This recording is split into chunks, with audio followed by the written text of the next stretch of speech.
Hi everyone, my name is Christine Duque. I am the CEO of Alan Sarah.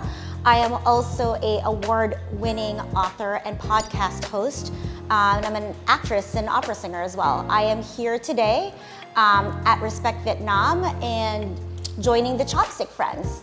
So my first assignment was to pick a cartoon from the comics, and this is what I chose.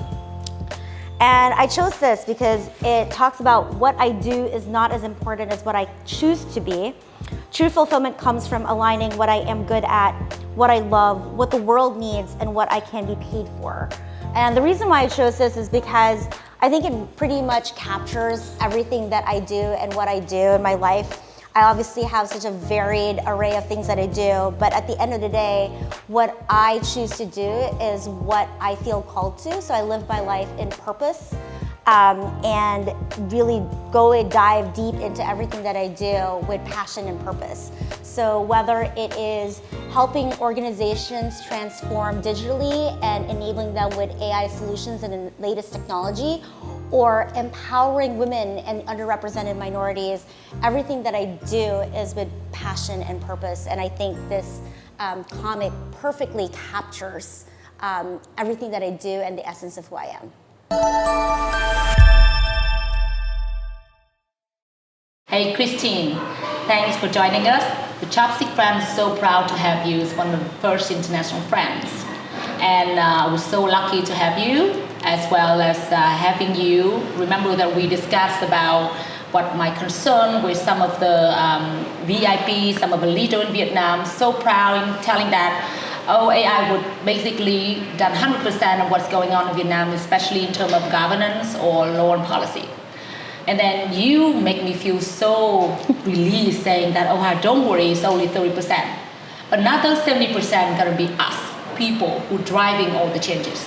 So can you explain to the Chopstick Friend or tell us how come you come into them so confident, so inspiring, giving that number? Because that number I think is gonna make everything different. No, thank you so much for having me, Tin Tao.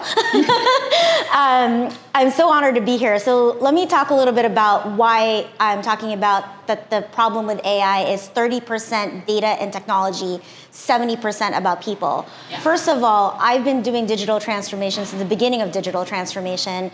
As you had mentioned, working for Accenture, Deloitte, and IBM.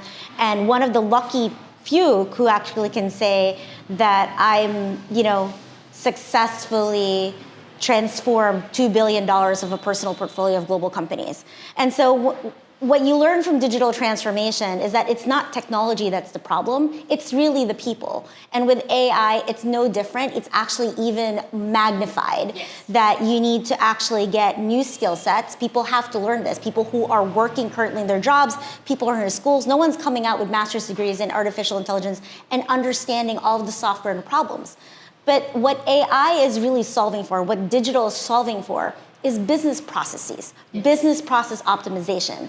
So if your business processes today are broken, and that's all related to people managing that, yeah. And you're taking those requirements and then creating AI solutions to that, what you're doing is magnifying broken business processes, and people say, it's not working. Actually, it is working.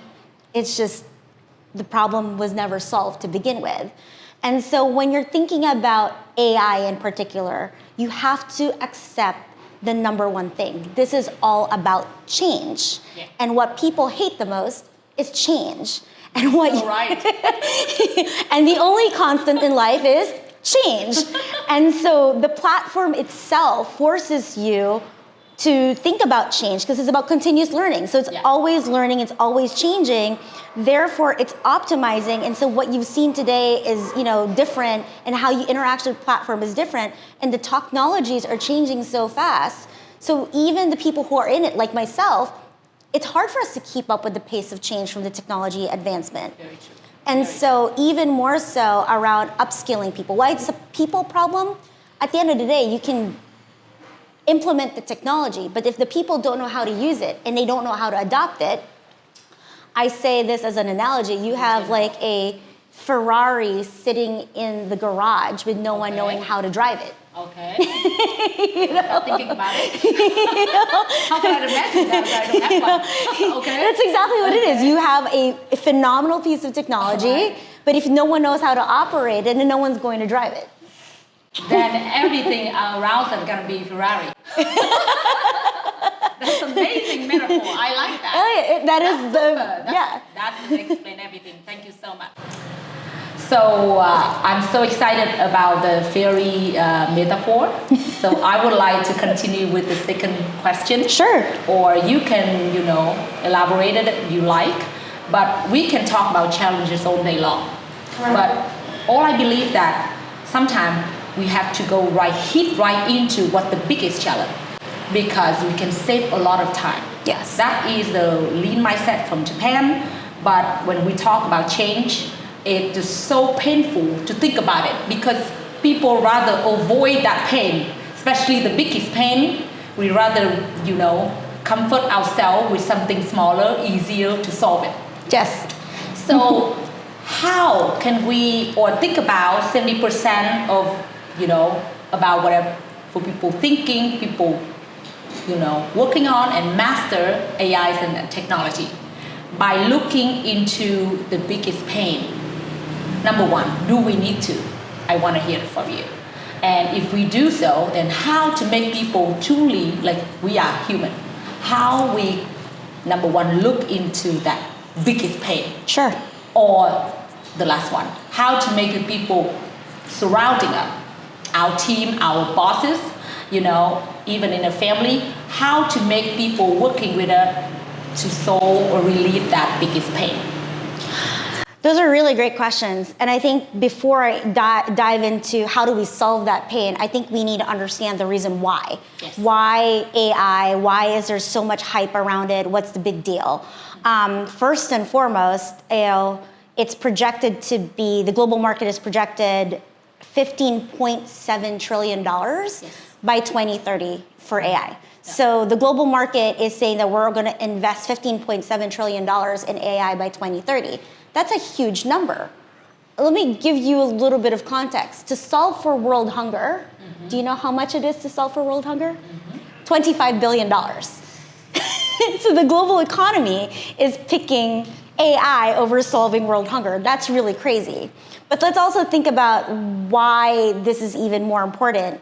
When you're looking at the history of innovation, of any sort of technology in the history of humanity, AI is the fastest piece of technology from a human adoption perspective. And I mean, by adoption, 90% of humans are going to adopt and use this technology. For context, it took 47 years for 90% of the human population to adopt a refrigerator in their house. Alrighty. 47 years. And the internet was another 25 years. Oh, yes. And, when you're looking at smartphones, 23 years. Okay. And now you're looking at mobile applications that go inside of it, 10 years.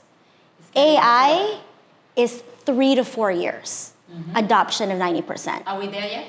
We are at the very, very beginning and infancy of AI. We're just scratching the surface. And the way that I like to talk about AI and where we are, it's like being a teenager.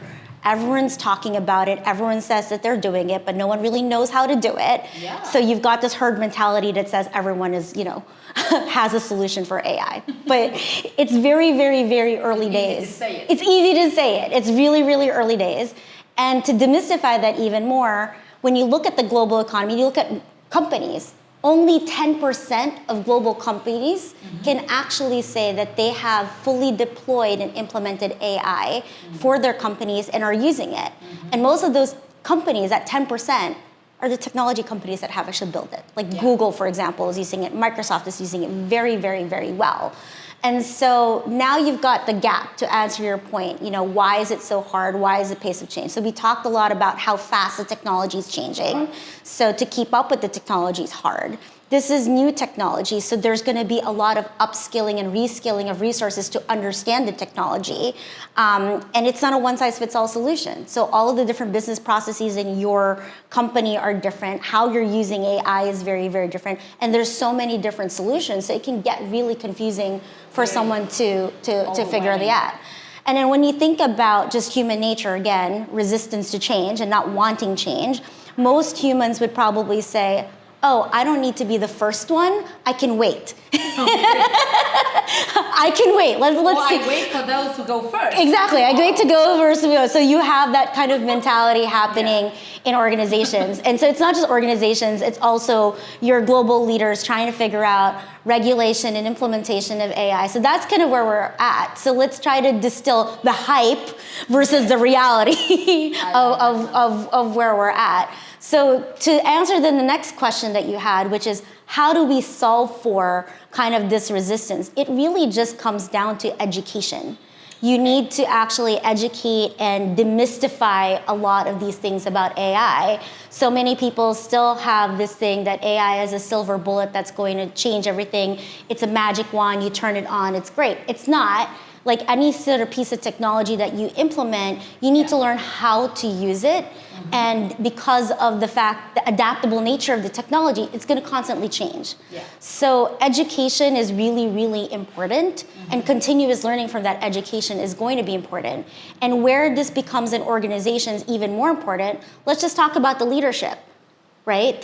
Most leadership in organizations have never had to deal with AI before. So the education has to be a tops-down, bottoms-up approach across the entire organization. And what you really need in this day are realized leaders who are okay to admit that they don't know it and are smart enough to be able to take the entire organization along to the journey with AI. So this is essentially organizational transformation at the core of being able to solve and implement AI. So you're telling me that education is all the root causes of everything. And given seeing the education system and education quality everywhere, you are telling me that we need to make changes in education to make changes everywhere else. Well, yes, because, let's just talk about what you need in order to implement AI. First of all, you need AI experts. You need what is called forward deployed AI engineers. The majority of the market and what we've solved for because of digital transformation is software engineering. You can't replace the title and say software engineers are now forward deployed engineers. So there's a level of education and massive data scientists that you really need to bridge the gap between that. So we talk about the context in Vietnam. The government has said that they're going to have 7,000 AI experts and 5,000 AI startups by 2030. So how we can do that? How can you do that, right? So you have the great investment coming from, NVIDIA and SpaceX and Google, but how do you solve the gap from the investment when you've got academic institutions that are ill-equipped to be able to teach this core curriculum and then bridge that gap between education and pipeline towards the technology companies that are looking for this talent? So cause and effect, chicken and egg. This is basically kind of the problem of where AI is from an execution perspective becomes a little bit problematic. I totally agree with you, and that is something we've been working on and also studying and try to look at a strategy and execution perspective, and I totally agree with you. But we even have a comic about that chicken and egg. About manpower quality versus what we want in business outcome. But we just don't want to really just leave it right there and say it out loud and say that's it, because that number one could be the reason why people don't want changes. Yeah. What we're seeing here, like I mentioned, and I totally like it what you're saying, align with what I said earlier, because even you have amazing technology and architects, you train them and make them become better and better. There are still resistance for changes inside the organization, even though we say that we gotta make sure everyone to work together for that changes, right? Yes. Just few technician, few technology, but the leader is not there. The investor is not there. And the people who actually using the money to promote for the work, or the people working on training others, non-technician, is in that company to make everything goes up. We call it learning on organization. That organization, they need to learn together. When people inside, they need to learn together to get things really happening. By number one, identify the ultimate goals that they want to go together. By doing that, then they will see the strength or actually the change, whether or not it's really come inside out, from within. So what do you think about that terms? What do you think about how's the way, the approach with having people, like maybe it's not, let's look at an organization only. Let's not the best person, because there are a lot of superstar in one organization cannot get along with others. That Correct. is some Asian culture you already know. Yeah. For team silo. So what do you think about learning organization? How to make people work together on some ultimate goal, make people learn about that goal and how to get there together? Yeah, no, I think this is exactly the opportunity with AI, right? AI is going to absolutely magnify some really horrible truths about your organization. Yeah. And AI is all about bringing functional and technical, right? So you usually in organizations, you have your IT technical folks sitting here and you've got the business over here. Yeah. And AI really now is forcing organizations to marry the business and the technical side of the house and really move forward together, which is the reason why I like your chopstick analogy. So just keep this simple, right? And it's really about how do you actually get everyone working harmoniously together so that you can actually execute really well, right? And this is what I get so excited about Asia, right? If you take the chopstick analogy, that's only 2 tools, right? Working harmoniously together, which is less tools than what the West needs to do in order to eat. So you have forks, multiple forks and knives and everything else. And so let's try to take these 2 tools, right? So in an organization, it's functional and technical that need to come together. Yeah. So that also then translates to the fact that you've got implementation of technology and organizational change that needs to happen together. So to your point, it is all about strategy and execution that need to come together. It's quite simple when you break it down that way, but you know, in actuality, it's really hard because you throw in human nature and, you know, human nature usually will say this is too difficult or give up or, you know, create more friction than is needed. Or I don't have goal at all. Correct. Or have so many goals at the same time. Correct. They flying or they killing each other, they smashing each other. Correct. And then this is really, I think what's really hard about AI. This is about not just like organizational transformation from a people perspective. This is a whole transformation around your entire business objectives. This is about 100% new ways of working and new ways of seeing your business, new ways of measuring your business, new ways of conducting your business. Yeah. And that's really, really terrifying for a lot of people. And if you think about, again, that's the reality of it, and you distill that from the hype where people are like, oh my gosh, my job is going to go away. I'm like, actually, yes, your job is going to go away, not because you're going to lose your job and you're not going to have any source of income stream. It means that the job that you're doing today is just going to be very, very, very different. Yeah. It means that the opportunity with AI is for humans to actually use our human capacity for more strategic thinking instead of these manual processes and diminishing tasks. Exactly. That you can now automate. The scariest one in the world. Exactly. I lived in New York for 15 years, now moved to California, and now I have a car, and I'm not used to a car garage, so I've been known to drive the car out of the garage and not shut the garage, which means the door is open. But AI has now, you know, installed in my house and knows, like, you know, 5 minutes after the car is gone, shut the garage. Oh, you get a smart house. See? Yeah. Something like that is safe and easy, and I don't have to think about it. I mean, at the start, it sounds really scary, but this is very, very, there's a lot of practicality around AI. I like that. That's super. Thank you so much. I think we have just a little bit of a small aspect. We can go back to this when we have more guests coming. But I would like you to basically briefly to say that we can talk all day. Your story is so inspiring, and why you leave IBM or Deloitte, Accenture to do your own. I mean, there's a few people there doing that, and why you coming to Asia, we're willing to help Vietnam. But I would like to stick in where actually you position yourself or your company, where I see that you have a lot of talent and you want to define something special, Sure. unique about what you're doing. That we can talk about AI and everything happening all day long. So it's a very simple, very easy. You can use the chopstick to describe it, or your own metaphor like a fairy. But anything that you make our audience would understand in the simple way. Yeah. What you're doing is quite uniquely. I think what prompted me to start my company was actually the encouragement of my technology partners, who saw a gap in the market of a lot of emerging companies and emerging markets that cannot afford the big four. Yeah. And so, what we essentially have at Ellen Sarah is big four talent without the overhead and enterprise price tag of the larger companies. I think the other piece of it is our ability to be agile. So after building a lot of those practices, you're usually going into very singular lanes on either a consulting competency, a product expertise, or engineering expertise, and our ability piecemeal. And our ability to bring all of those together is really unique. And then the other unique proposition of Ellen Sarah is that we are such a diverse company.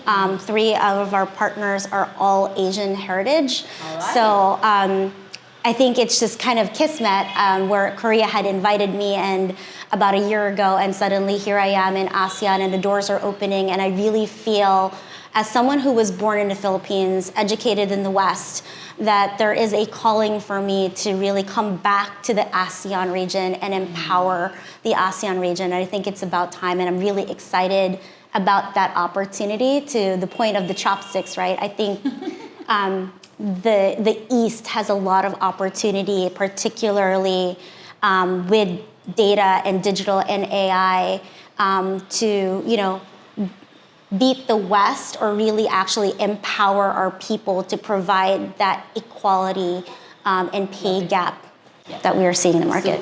Super. I have a few good keyword here. You the identify gap, the gap filler. You also, you don't do piecemeal, but you put things together. We used the puzzle before, different pieces and put them together. Yeah. Now we're using chopstick, and exactly when you using the chopstick in the right way, you pulling everything together to get to your goal. At the heart of our company, I think this is really important, is that we truly believe any company or organization, regardless of size or budget, deserves democratized data and AI deployment. Diversifies and ethical and democratic. I love it. Thank you so much for joining us. We would have more to discuss, but I would like to wish you all the best for your journey in Asia. But most of all, it's a very selfish perspective. We would love to have more of you coming and your team in Vietnam, helping us to do better with AI and achieve our amazing goal as a emerging company and country, and we are willing to change, to make changes. So. I'm so grateful to be here, and I'm so grateful to be in Vietnam. It's been on my wish list for a really, really long time. So I would love nothing more than to come back and to help empower the region and the people. So, Daman. Thank you. Thank you. Thank you. Yay! Cheers.